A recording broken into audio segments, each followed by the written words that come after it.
Vamos a conversar con su hijo, él está aquí con nosotros en cabina, Fernando Ceballos Patrón, un poco para conocer más acerca de este dirigente icónico y de su lucha por los maestros en lo que fue su vida. Cuéntanos un poco acerca de la vida de su padre. Bueno, cuando venía por aquí estaba pensando precisamente en eso y trasladándome por las calles de Lima y hasta Chorrillos y viendo los cerros poblados que tiene la ciudad de Lima, preciso tu pregunta. Horacio es un hombre que viene de los Andes del Perú profundo. Nació en un pueblo serrano llamado Carumas. Uh-huh. A los 14 años migró de ese pueblo, sí, en Moquegua, migró de su pueblo natal. A los 14 años fue un obrero en la Sauder, Perú.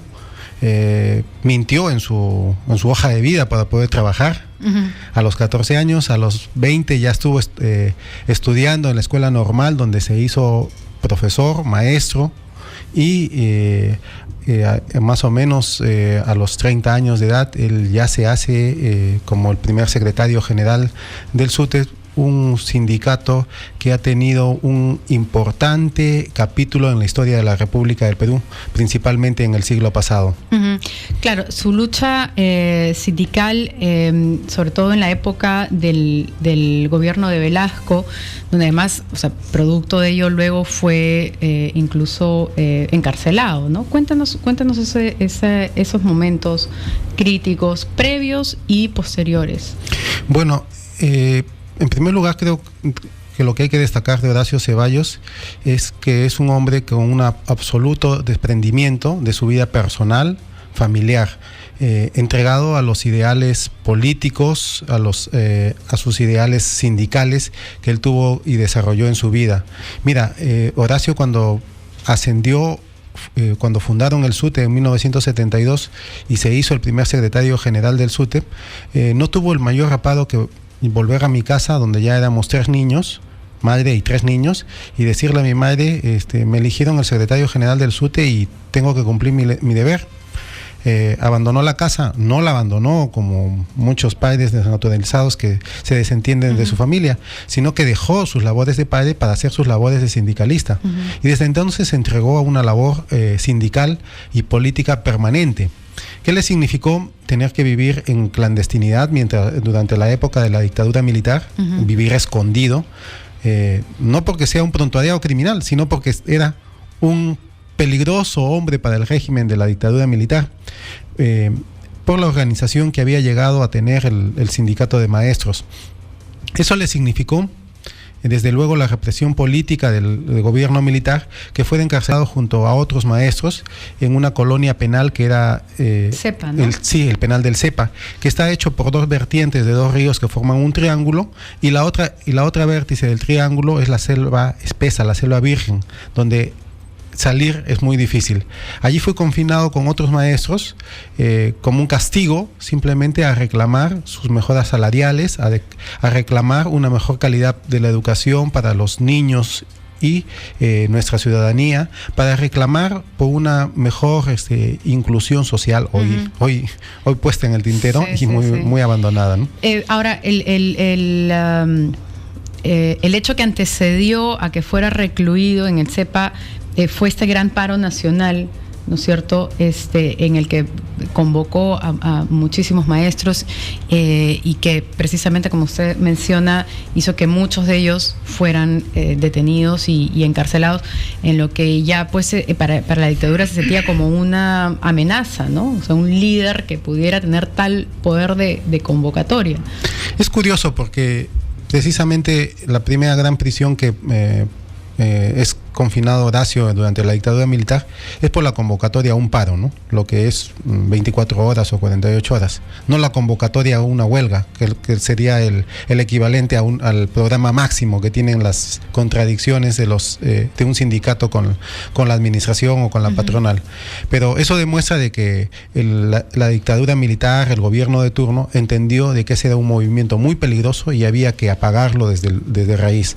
Por eso es que a todos sus dirigentes, acerca de 100 dirigentes nacionales, los confinaron en este penal por cerca de 3 meses, ¿no? Y luego llegó una amnistía que, bueno, era parte también de la presión popular, porque esa amnistía no hubiera llegado si no hubiera sido parte de la presión popular. E internacional, ¿no? También internacional, sí.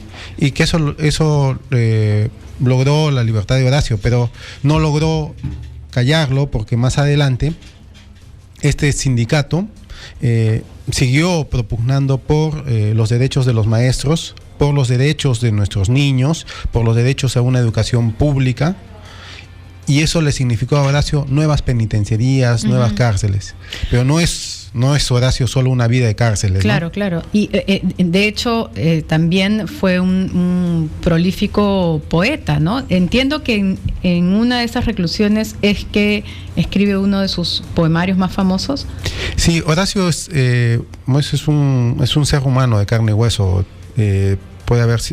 Ha sido un dirigente muy tenaz, un dirigente acertado. Ha sido un hombre de masas, pero también ha sido un hombre muy sublime, porque en su vida ha sabido reposar sus sentimientos en sus escritos. Cuando era universitario, cuando estudiaba, se preparaba para maestro, ya escribió un poemario que se llamó Pluma Esclava. Y durante el 78 y 79, cuando el SUTE dirigió grandes huelgas contra la dictadura militar de Morales Bermúdez, confinado en el hospital de policías por su estado de salud y donde fue recluido, escribió un poemario que es un poemario que en realidad senta una posición política desde la poesía, ¿no? Que es el poemario que tú has mencionado, que se llama el poemario Alegrías de la prisión. Y hay un poema muy bonito. ¿Se encuentran hoy en día, si alguien quiere obtenerlos? Me imagino que en Derrama probablemente están en la biblioteca, en la librería de Derrama, pero son de fácil... Bueno, la única publicación que se hizo fue la que hizo Horacio en los 80. Posteriormente han habido algunas reediciones, podemos decirlas informales, pero con la anuencia de sus herederos, ¿no? Porque no hemos nunca ninguna institución ni ninguna persona hemos tenido quizás la iniciativa de reeditar estos poemas. Yo quería recalcar, antes de que me hagas esta pregunta, de que Horacio tiene en este poemario un poema que es una insignia para los maestros, precisamente el poema 29, que se llama el poema Maestro. Y es un poema muy hermoso, porque en realidad creo que debería ser el referente para todo líder sindical, para todo líder político, porque te deja enseñanzas muy claras en ese poema. ¿Y usted es maestro? No, yo soy abogado. Abogado. Sí, déjame decirte que en este poema vas a encontrar una frase muy hermosa para los maestros y que la escucho a menudo. ¿Cuál es? Es la que dice: maestro, en tu libro de lucha he aprendido que no traicionar es un mandamiento. Creo que eso deberían aprender nuestros políticos, eso deberían de llevarlo como una insignia de vida. No traicionar es muy importante, ser leal con quien te lleva al poder, ser leal con quien te lleva a que lo representes, ser leal contigo mismo, ser leal con el pueblo que te ha visto nacer. Claro que sí. Bueno, muchísimas gracias por haber venido esta mañana a contarnos un poco más acerca de la vida de su padre, y gracias por acompañarnos aquí en la cabina. No, gracias a ti, Claudia, gracias a este espacio de Derrama Magisterial que permite recordar a este hombre, a mi padre, y a este maestro que ha dejado mucho para las generaciones jóvenes y para el sindicato peruano, que es el sindicato del SUTEP, y para los educadores de nuestro país. Claro que sí. Muchas gracias a usted. Vamos a la pausa rapidito, regresamos con más.